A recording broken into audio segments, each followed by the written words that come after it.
camera. Kung paano ko siya lulutuin. Ayan. Ayan, nilagay ko na ma'am. Guys, yung peanut butter, cornstarch. Ayan, makers na sila dyan. Pati yung atsuete. Hindi ko na siya binidyohan kasi hindi carry mga guys. Sobra na itong hirap mag-vlog, mag-video mag-isa. Kaya ayan. Ayan, may makers na lang natin siya ganyan. Halo-halo. Wala sa lumapot. Ayan, kailangan i-makers. At ayun na nga guys, natin hindi talaga ako magluto.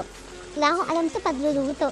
Wala pala mag-bake, mag-dessert. Pagdating sa ulam, digwak tayo eh. Nag-aaral tayo eh. Puro ulam, di natin tayo eh. Kaya yan, kailangan natin matuto para kasi sanadong ito. Pag nasa baluto. Ayan, kumukulo na nga mga guys. Napit namin kumain.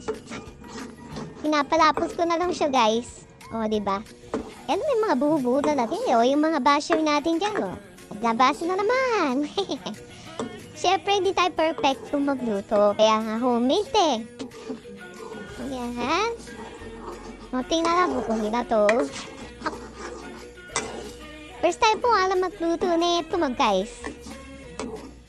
At minekos-mekos ko nga lang. Siyempre, at ilalagay na nga natin itong mga gulay na to dito. Hehe. O, diba? Yan, pati itong baboy na konti, lalagay natin dito. Ay, naku guys, habang nagluluto ko, tumatagaktak din ang pawis ko. Dahil sobrang init nga dito sa likod namin habang nagluluto at walang exhaust fan.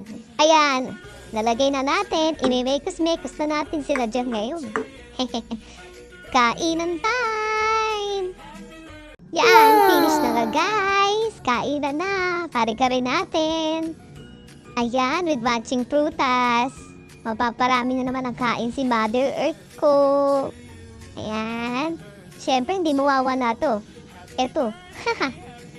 Hindi mawawala tong RC na nasa milk tea. At siyempre, ere, yan, side. Alam, trip ko lang inagay siya sa ibabaw. Yan, kakapanood natin ng Bon Appetite, yung K-drama na Kineme. Talaga nagustuhan ko siya. Kasi about siya sa pagkain. Ayan, kakapanood natin ng K-drama yun. Kaya tayo napupluwin sa Hangul eh. Oh, ha?